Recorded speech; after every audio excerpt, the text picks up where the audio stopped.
Hi there, what's up? Back with another video. Nikon launched the Z5 yesterday, and with the launch of Z5, Nikon did something that was long expected of the full frame mirrorless systems. But finally, Nikon has done it. Let's talk about it. The Z5 got launched with the smallest, most compact full frame kit lens ever.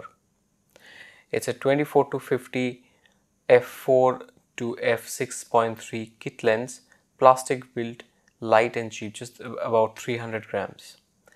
Now, this lens is a masterpiece by Nikon because for the first time, this lens is actually going to fulfill uh, a dream of sorts for full frame mirrorless users. It's going to deliver on the compactness and lightness that full mirrorless cameras promise. It's absolutely pancake slim profile, goes beautifully with the Z6 and the Z5 bodies, and I'm sure a lot of people will be looking forward to this. This lens will really complement the slim and compact build of the Nikon Z5, and that's going to be interesting for a lot of buyers who are thinking of using a full frame for travel and other everyday usage. It's the first lens in any mirrorless setup that's going to really complement the slim and compact build full frame bodies like that of the Z5 and the Z6. Now, this reminds me of the pancake lens that comes with the Z50. It's almost a grown up, or it's not so much grown up really. It's almost a full frame version of that. So what the Nikon Z50 does with its own compact pancake zoom lens, kit lens, this lens is going to allow the Z5 body to do the same thing. Practically the full frame version of the Z50 and its pancake setup. Now, who is this going to be interesting for? This is going to be extremely interesting for those who have been always looking for a compact, tiny setup, but only had the smaller sensor bodies to look at as options. For the first time, there is a full frame setup that guy can look at and think of actually buying and investing. So for that kind of person, it's going to be extremely exciting, because for a lot of people, the quality, the full frame quality is as important as the smaller and lighter setup. So a lot of people actually don't want to make a choice between a full frame sensor camera, all its bells and whistles, and its low light capability and all of that, and the compactness of the setup. And a lot of them also want the flexibility to quickly, by the switch of one lens, move into a more high grade and professional setup. And a lot of people will find the confidence of, and a lot of people will really appreciate the flexibility of quickly moving into a more professional and high grade setup by just the switch of one lens. If you're carrying a 1.2 or 1.4 with you, and I think you want a more professional setup, or maybe you want a uber low light setup, or you want a lot of depth, very shallow depth of field suddenly, all you have to do is switch to another lens. You just have to carry one good lens and this pancake setup, right? So you want the confidence of being able to upgrade your equipment's capability by just the change of one lens. But if you are dependent on a smaller sensor body for its compactness, you wouldn't be able to actually suddenly move to a setup by changing one lens, or even let's say if you want to have a much shallower depth of field. With this one can imagine going for a trip with just this kit lens, f4 to 6.3 24 to 50 kit lens, and probably one good high grade prime lens, slightly longer telephoto prime lens. So there is a portrait situation, you just take out the prime lens, switch the lenses, and go on take beautiful portraits of people. Or they're going to launch a teleconverter, Nikon, very soon. You just carry one of those teleconverters, put it, just add it to the 85mm, let's say. It suddenly become a 129mm lens. So you get more reach with that teleconverter. So with just one teleconverter and this kit lens and maybe an 85mm lens, you have a whole lot covered. Again, let's consider street photography. A lot of street photographers are today depend on point and shoot cameras. A lot of them actually use the Fuji system or even smaller DX bodies from Nikon, and they go for these wide angle lenses. And a lot of them today, if they want to have actually a small pancake setup with a full frame lens, all they can depend on is a 20 mm or a 40 mm fixed focal length lens. Now those lenses are great, but they are ultimately at the end of the day fixed focal length lenses. So they may not give you the creative choices at times that you need. You know, if you're carrying a 40 mm lens, in some situation you suddenly may need a wider lens. You may need to sort of, you're suddenly probably inside someone's house, may not be someone's house. Maybe you're inside a cafe when you get a nice scene, but you're not being able to put the whole image inside your frame because you have a 40 mm lens. You would appreciate a 24 mm focal length at that point. Again, at the same time, suddenly you may find an interesting character while traveling, roaming the road, and you want to take a nice portrait of him. 50 mm really comes in handy at that point, right? Just the ability to just move between 24 and 50 is great for street photographers. Because before this, they were either depending on mostly a 28 mm pancake lens or a 40 mm pancake lens. And in fact, these two focal length pancake lenses are available for many systems. To be able to actually have a pancake zoom lens is extremely beneficial for street photographers. And for street photography, the depth of field a shallow depth of field doesn't matter that much. So f4 to f6.3 is adequate enough because you're going to be shooting during the day in good light, right? So I think for street photography, this is a fantastic lens because the one challenge of street photography is permission, right?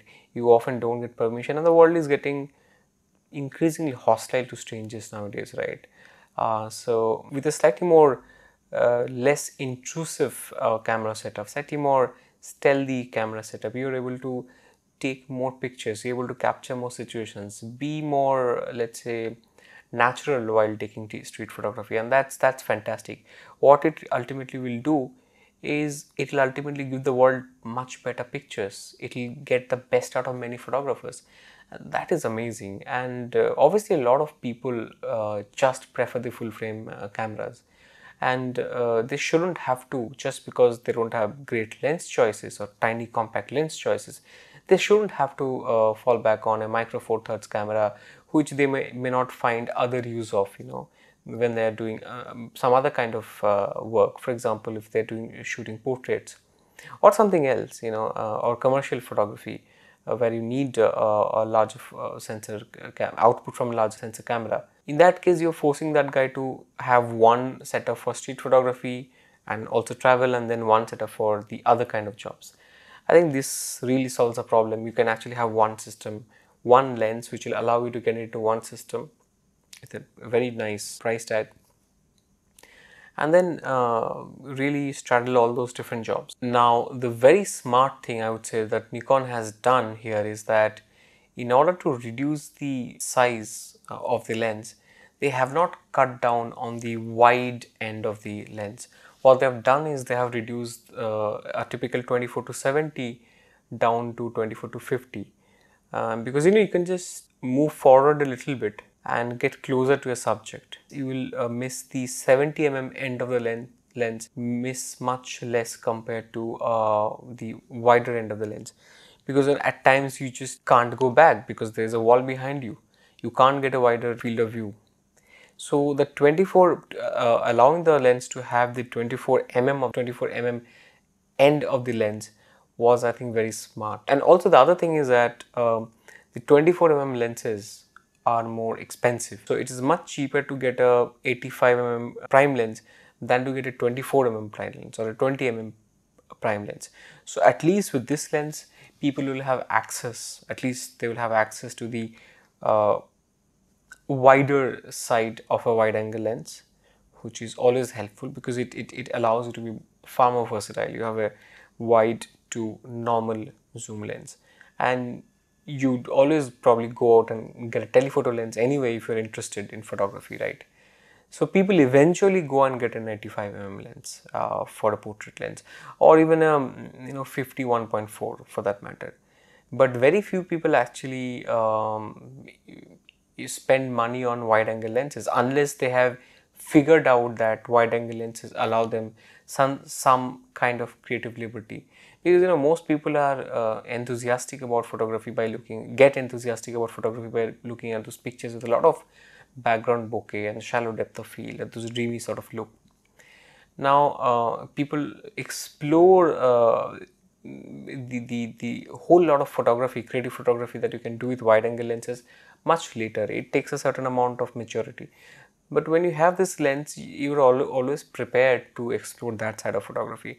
So I think that that's very smart of Nikon, especially keeping in mind that this camera is likely to appeal to a lot of people who are beginners, who are going to take up photography now, who are just probably moving, upgrading from a smartphone to a real camera and looking at options. This is fantastic to be able to give them that wide angle lens is really good. And the last thing is that it's a variable aperture lens, and a lot of people do not like variable aperture lenses because if you're shooting manually and you have your exposure triangle set up for a certain aperture, let's say for f4, f2.8, whatever it is, if suddenly just by zooming you're changing the aperture, you have to be very mindful of that, and you have to ensure that you either increase the ISO or reduce the shutter speed. Now during shoots, a lot of people might just forget it, right? Not a lot of people might miss that, and you therefore might have underexposed picture. Or on the other hand, the opposite might happen. Suddenly you are,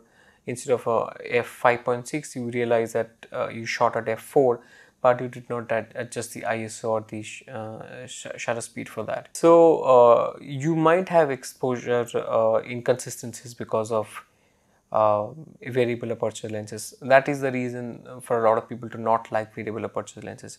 But the reality is that variable aperture lenses allow manufacturers to make lenses smaller and compact, also cheaper. Therefore, the good thing about Nikon is that the Z5, the full frame bodies, all have IBIS. Why is IBIS related to the variable aperture? It's because if you consider a 5-stop IBIS system, 5-stop, what you can potentially get, if you count, you're getting light equivalent to less than f1. If you really trust Nikon and believe that the bodies really give you 5 stops of stabilization with their IBIS. But even if you take 3 stops, even if you take the 5-stop claim with a pinch of salt and say, okay, let me consider that this IBIS system is good for 3 stops only. Even if you do that, you have from f4 to 2.8 to 2, almost somewhere between 1.2 to 1.4.